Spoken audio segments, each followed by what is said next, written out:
साथियों नमस्कार। साथियों, केंद्र सरकार ने लिया बहुत ही अच्छा निर्णय। उस निर्णय में ड्रीम 11 जैसे जुआ के ऐप पर, ऑनलाइन गेमिंग पर प्रतिबंध लगा दिया गया। साथियों, दुनिया में क्रिकेट को एक जेंटलमैन गेम के समान देखा, समझा और माना जाता है, परंतु उन्हीं क्रिकेट खिलाड़ियों के अंदर जब अत्यधिक भूख जग जाती है, अत्यधिक भूख जग गई, करोड़ों अरबों रुपए कमाने के बावजूद उनका भूख शांत नहीं हुआ, तो उन्होंने ड्रीम 11 जैसे ऐप्स का निर्माण किया और गरीब लोगों को करोड़ों रुपया जीतने के हिसाब से इतना ज़्यादा उत्साहित कर दिए। चूँकि वो हमारे आइकॉन हैं, हमारे खिलाड़ी हमारे आइकॉन हैं, हम उनके ऊपर विश्वास और भरोसा करते हैं। लेकिन उन लोगों ने क्या किया? उन लोगों ने हमारे साथ अत्यधिक गेम खेलते हुए जुआ जैसी कुरीति में हमारे देश के नौजवानों को ढकेल दिया। दोस्तों, इसी पर केंद्र सरकार के द्वारा एक निर्णय लेते हुए ड्रीम 11 गेम को प्रतिबंधित कर दिया गया है। ड्रीम 11 के साथ साथ अन्य ऐप्स को भी प्रतिबंधित कर दिया गया है। साथियों, आपके समक्ष जो प्रस्तुत है कुछ ऐसे आंकड़े जिस पर कि दुनिया की नज़र, आप सभी की नज़र होनी चाहिए कि क्यों आखिर इस ऐप का प्रारंभ, इस ऐप के ऊपर रोक लगाया गया, क्यों रोक लगाया गया। इस पर संसद के अंदर माननीय मंत्री जी अश्नव वैष्णव जी ने यह प्रस्तुत किया कि हमारे देश में हर साल 20 लाख करोड़ रुपए का गेम ड्रीम 11 और बैटिंग के माध्यम से खेला जाता है। परंतु साथियों, उस 20,000 करोड़ से अगर आप ये सोचिए कि अगर कोई स्कूल में लगता, अस्पताल में लगता, स्टार्टिंग ऐप्स में लगता, तो देश का कितना विकास होता।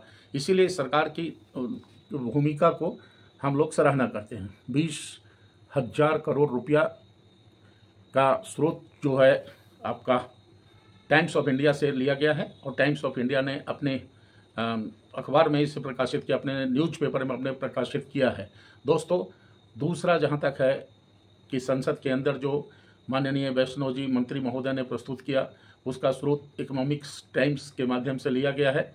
और जहां तक हमारे देश के नौजवानों को खेल के प्रति आकर्षण है, था और रहेगा, खेल के प्रति आकर्षण है, था और रहेगा, परंतु उसमें एक जुआ की प्रवृत्ति डाल देना कहाँ तक सही और सत्य है, मैं तो नहीं समझता हूँ कि किसी भी रूप में हमारे मान्यवर, हमारे माननीय खिलाड़ियों को ऐसा करना चाहिए था कि हमारे देश की जनता को आत्महत्या करना पड़े।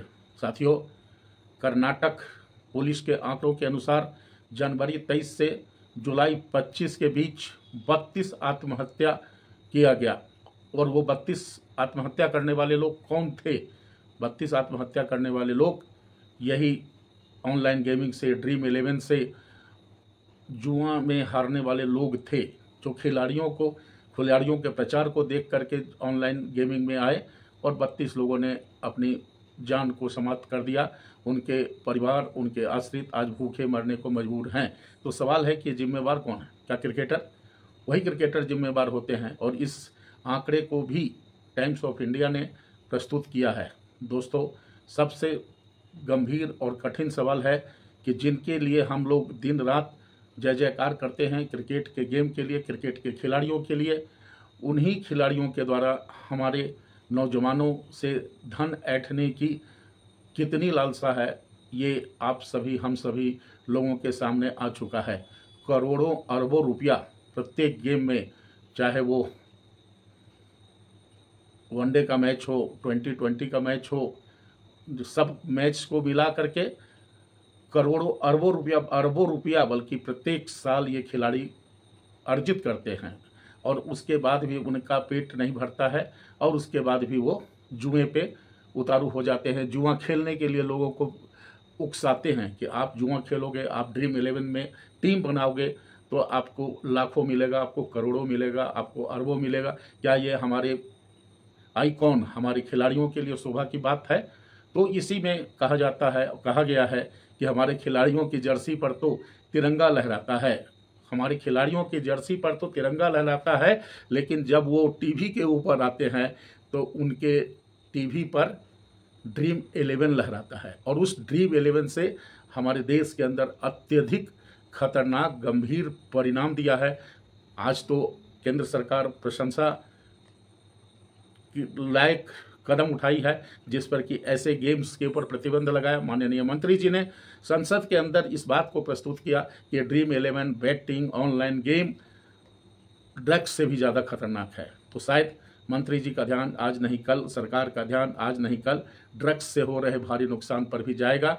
मैं इस अपने चौधरी टॉक के माध्यम से आप लोगों की तरफ से सरकार का ध्यान आकृष्ट करता हूं और उन्हें धन्यवाद भी देता हूं कि उन्होंने बहुत ही अच्छा निर्णय लिया है इस ड्रीम 11 ऑनलाइन गेमिंग बैटिंग को प्रतिबंध लगाकर। नमस्कार, धन्यवाद।